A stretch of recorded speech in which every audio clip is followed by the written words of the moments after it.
Raising teenagers is hard, so parents need to be proactive, but we can all learn from others. So we'll talk to someone who has worked with hundreds of teenagers and their parents.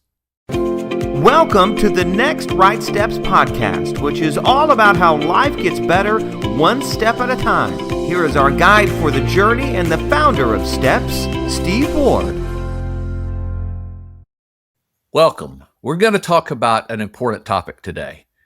We're going to talk about the fact that as kids grow up, they change, especially as they get into the teenage years, which means that parents need to change too, because there's a lot of challenges and even risks and dangers that kids can run into during those years, and parents need to be ready for it.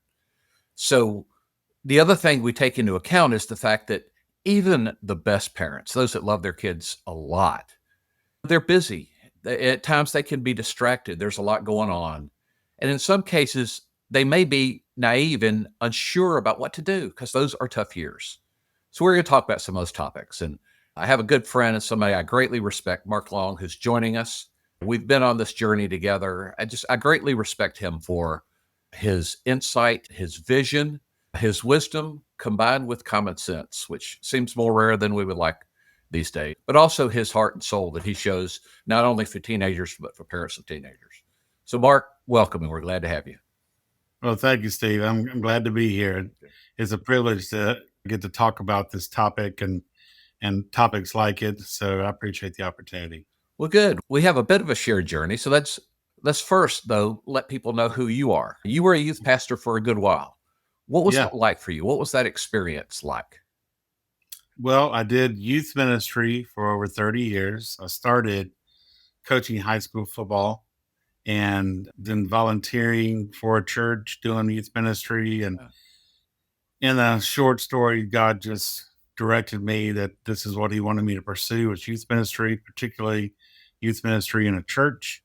I had opportunities with parachurch groups, but I just saw it lacking in the church a little bit. And so um, that required me to go to seminary, which I was not happy about, but God saw me through that, saw me through Greek and Hebrew. And so I got my master's of divinity, was ordained in the PCA, and then started my journey with the PCA, even though I'd started that as a volunteer in a small church in Tuscaloosa, and I worked in 5 different churches.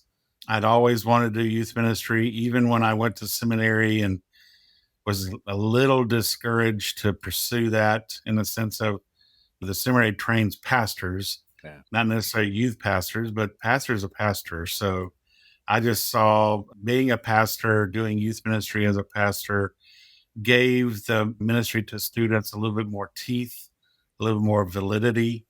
And so I thoroughly enjoyed it. I did it, like I said, with 5 different churches, and when God called me out of that, it was one of the hardest things I've ever experienced. But I know that I was going to trust Him with that, and He led me into the position that I am today, and that's working with parents. Yeah. Well, it's interesting because our journeys overlapped. As a decade or so ago, I was moving toward some kind of a nonprofit ministry future, which became Steps. And I remember back then having conversations with you, but before I even founded Steps 7 or 8 years ago, and you implored me to include parents as a key audience that we talked to. Yeah. Back in those conversations, what were you seeing that first off that teenagers were going through in high school that informed your heart? Because I remember hearing the passion in your voice back then. What was it about what teenagers were facing that was striking you? Well, there was a number of things. I can remember 2018 talking with you. And at the time, I think we had 3 overdoses, suicides, and a number of overdoses. The opioid problem had just reared its ugly head, and it was just expanding. And families were struggling. The culture was not helping. The culture was becoming having more of an impact on students, and you just watch that some of the decay in the sense of moving away from what parents are really striving and desiring for their own children because of the severe impact of the culture. And that involves all kinds of things. So I don't want to sound like, the preacher that says it's all rock and roll and drugs and dance. And that's the issue. No, the issue really was about the hearts of the students. And our culture has figured out how to aim at the heart.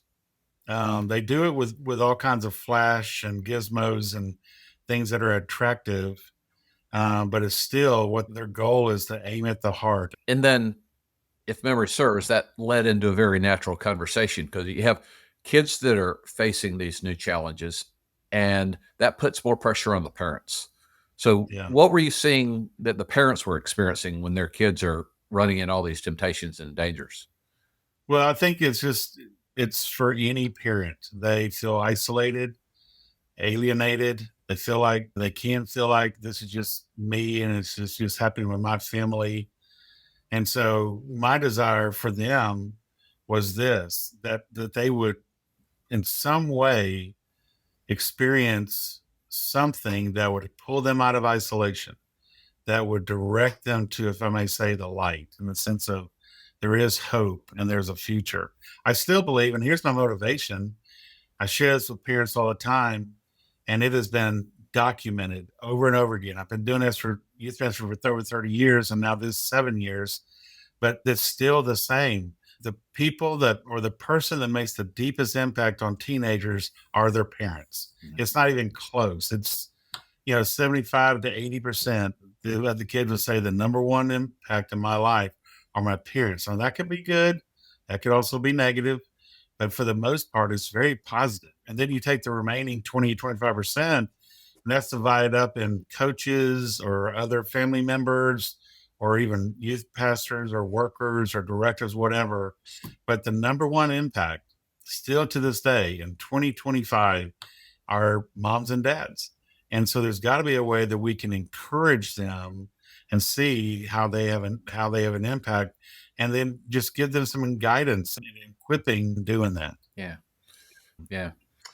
So that's a good why. Thank you for sharing that. And I think I've picked up from knowing you and from our conversation kind of the what, which is there's a lot of intentionality that shows up in when you talk, right? Rather than being random or ad hoc or unaware. I have a lot of intentionality. And I know you've used the word proactive parenting, right? So that's why we're talking about it today. So it sounds like that's the what is you want parents to be intentional and proactive. Is that a fair summary? Yeah. Yeah, because I think to be proactive as a parent, you're still a human being. And so, as a human being, how are you going to respond to a rebellious kid? How are you going to respond to a child that's experimenting with something and you found out about it, or rebellious, whatever? You're still a human being.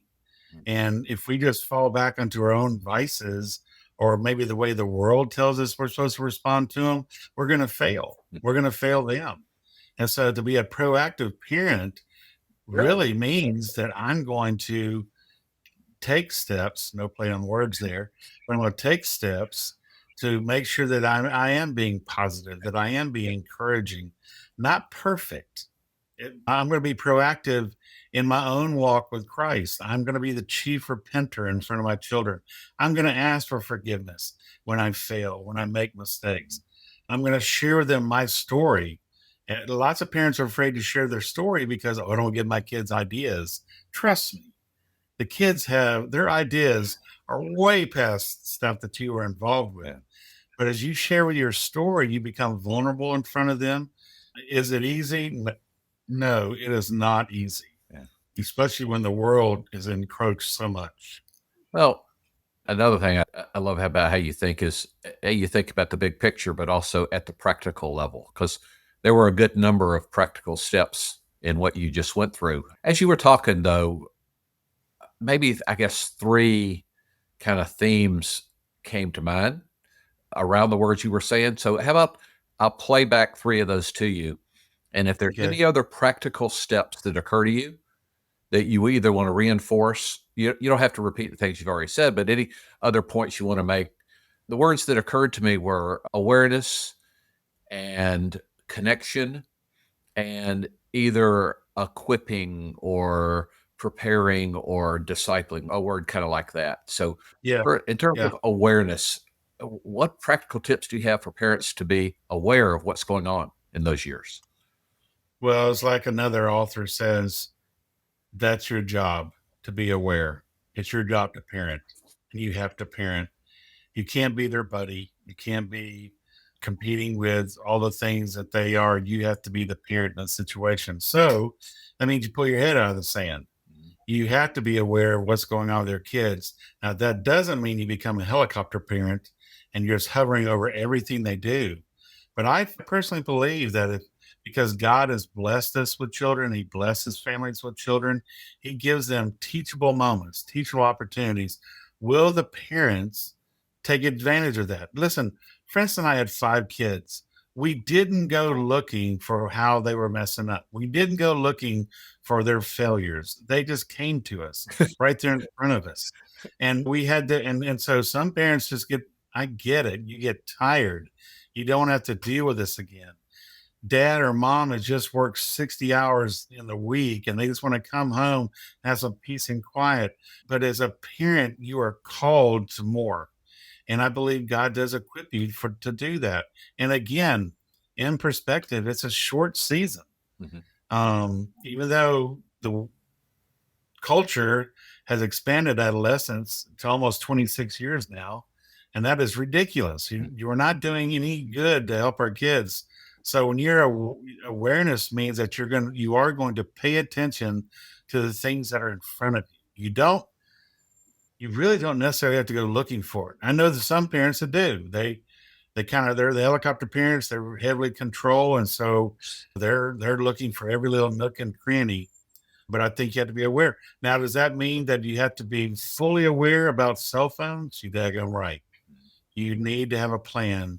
You need to be aware of who's on that phone with your kid and how that phone is being used. But that doesn't mean that you necessarily have to check it all the time. But I know that when kids demonstrate that they need more accountability, you may have to check it every day.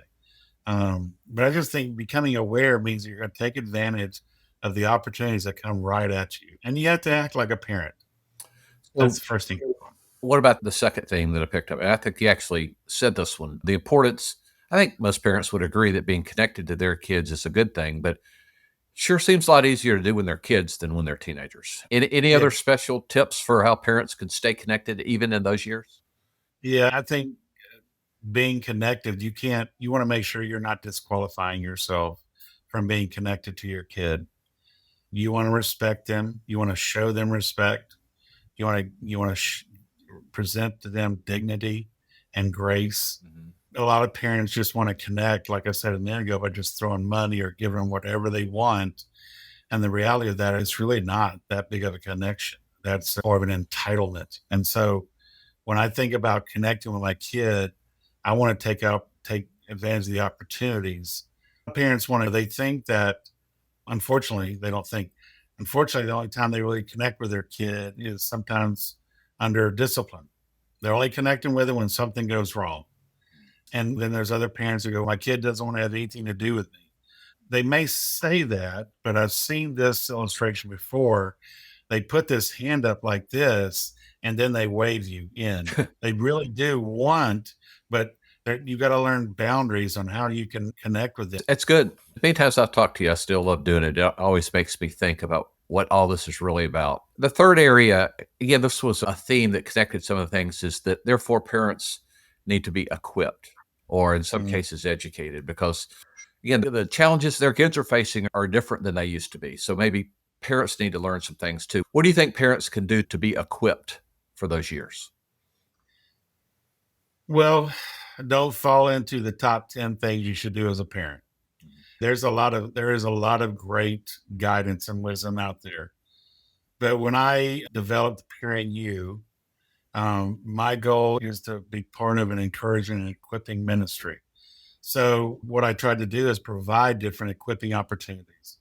I had you come in several times and taught sequences of lessons during our Parent UADC.